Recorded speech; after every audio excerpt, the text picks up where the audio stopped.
Hey, everyone was telling me that the Virginia gubernatorial race is close. I want to see how close it actually is. Alright, I got the Wikipedia page up and... Holy... In all seriousness, this race is shockingly close for a state like Virginia. Now, I can already hear the boomer cons typing furiously in chat, but Bush won it by 8 in 2004. First of all, that's 16 fucking years ago. I mean, if you think that Virginia is still a Republican state, do you still think Missouri is competitive? And second of all, how can you not forget the fact that Virginia has changed significantly when it comes to demographics just in 16 years? I mean, seriously, it went from like 80% white like 20 years ago to fucking like 65% white now. How do you expect Republicans to win in that demographic of a state? So I hope everybody understands why Youngkin being within the margin of error against McAuliffe, one of the worst governors in Virginia's history, is one of the biggest surprises of the year. Somehow bigger than Biden actually walking up the stairs. Never mind. Now, today I have 5 reasons why I believe Youngkin will become the next governor of Virginia. And I do have one more video planned for 5 reasons why McAuliffe will be the next governor of Virginia. So hold on to your hats and let's get ready for the shitfest of an election. So everybody remembers in California how it was supposed to be a very close recall, and that didn't go too well, now didn't it? But if you looked at the polling, for the first couple of weeks of the recall race, it was actually a very close race, but you noticed in the last couple of weeks, the pro-recall lost momentum and the anti-recall gained significant momentum. Well, the reverse is happening currently in Virginia, and boy is it not pretty for McAuliffe. It's getting so bad, McAuliffe has to bring nearly every single DNC name possible. Stacey Abrams, Kamala Harris, why would you bring her in? Okay then, you got Joe, that's not going too well. Obama?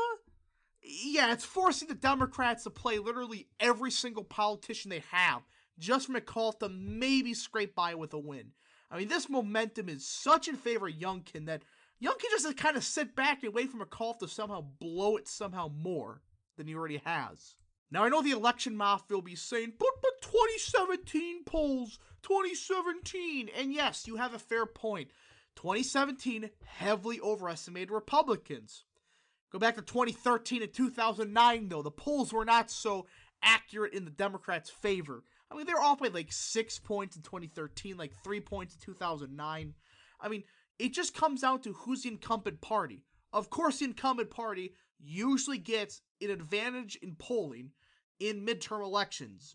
Should be at least, but still, you get the point that this idea of, oh, but 2017 polls, 2013 and 2009 polls indicate it's always just incumbent bias, not just Democrat, Republican bias.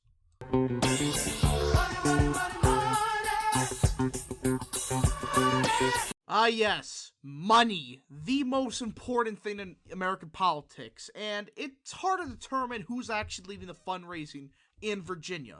If you were to include the shit libs from New York City and San Francisco, you know, the out-of-state elites trying to influence a race, McAuliffe would probably be crushing Youngkin in fundraising. But if you only include Virginia fundraising, you know, the state that actually's the race in, you know, not a national race, you know, a statewide race, Youngkin would be kicking the shit out of McAuliffe by around a couple $1 million. Instead of looking at this bullshit numbers and all that stuff, let's look at historical data. And boy oh boy, does this favor Youngkin heavily, as since 1977, only once did the party holding the White House win the gubernatorial race. And take a guess who won that time. Yep, of course, it's McAuliffe. And by the way, the only reason McAuliffe even won was because of a certain third party that loves to fuck Republicans hard. You know, a party that starts with the letter L, aka their ideology, a bunch of losers. Seriously, can the Libertarian Party as a whole be sunk to the bottom of the ocean? This is ridiculous how every single time we have a race won, but nope, Libertarians have to vote third party and lose their gun rights. Congratulations. The good news with this race, however, is there is a third party that's actually going to fuck over Democrats for one.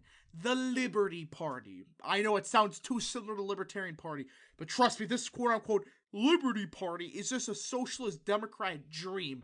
It is just far-left party that's going to essentially just suck up a bunch of votes from McAuliffe. So I see this as a W, as there's no libertarians, no other right-wing independents that are just paid off by George Soros. It's just Youngkin versus God knows the Liberty Party candidate is, and McAuliffe. So this should help Republicans a lot. For once, we have a third party screwing over Democrats instead. Oh, you want an October surprise? Usually there's like 2 or 3 in an election, but folks, in this election alone, the past week, there's been like 30 fucking October surprises. It just keeps piling up all this bullshit. I mean, this is ridiculous once it's been coming out of a lot of certain Nova counties. Okay, for those that don't know, there's really been 2 huge bombshells out of Nova. You know, the Democrat stronghold of the state, where they vote like 80-20 Democrat. There's been some shocking stuff coming out of 2 counties in particular, Fairfax and Loudoun. One used to be the toss-up, the bellwether of the state. The other one is just a shit-lib stronghold of the state. And boy, oh boy, what's been found out in those school boards? It's just disgusting. Here's a clip. Suspended circulation of 2 books from their library after a mother expressed concern about their explicit material. Both of these books include pedophilia. There are children in the audience here. Do not interrupt my time. You don't have a bunch of wax in your ear. You just heard a parent confront the school board and confirm that, hey, there's pedophilia in the fucking libraries of the school. Pedophilia. How is that even possible? This isn't even a joke. This isn't fucking The Onion or anything like that. This is real shit. How do you have pedophilia in a public school library? By the way, that's just the tip of the iceberg. Loudoun County, Virginia, just like west of Fairfax, somehow there's shit worse in that county. Not only do you have critical race theory get exposed by a teacher, but also a transgender student raped a girl in the bathroom. And by the way, that report, the school board decided never to talk about it, never to release to the public what happened. A girl gets raped by a transgender student and nothing happens. This actually happens in America, in Nova. And even the parents of Nova, who are like 60-40 Dem, they're starting to flood to Youngkin in mass. Well, of course, I forgot, there is a 4th October surprise. You thought pedophilia in schools was just it. Boy, oh boy, did McAuliffe fuck up in the debate bad. Bill that I don't think parents should be telling schools what they should teach. You heard that right. McAuliffe admitted to everybody, yeah, we don't want parents controlling their kids. That's essentially what it said. It's essentially the state has the full authority to control your kid's education. That's what he said. It's just disgusting what this clown said in the debate, and everybody heard it, and boy did McAuliffe numbers sink after this. And guys, this is only gonna get worse. I mean, there's shit from 2015 that's being brought up what McAuliffe said. It's getting bad in Virginia for McAuliffe. So this is technically part 1 of a 2-part series where we go over the top 5 reasons why Youngkin will win, but part 2 will be why McAuliffe somehow still has a chance. And boy oh boy is his bonuses or perks very subtle, to say the least. But anyways, I hope you enjoyed this video. If you did, smash a like button down below, subscribe, share it with friends, hit that little bell, and yes, follow me on all the social media stuff. And yes, thank you guys for watching.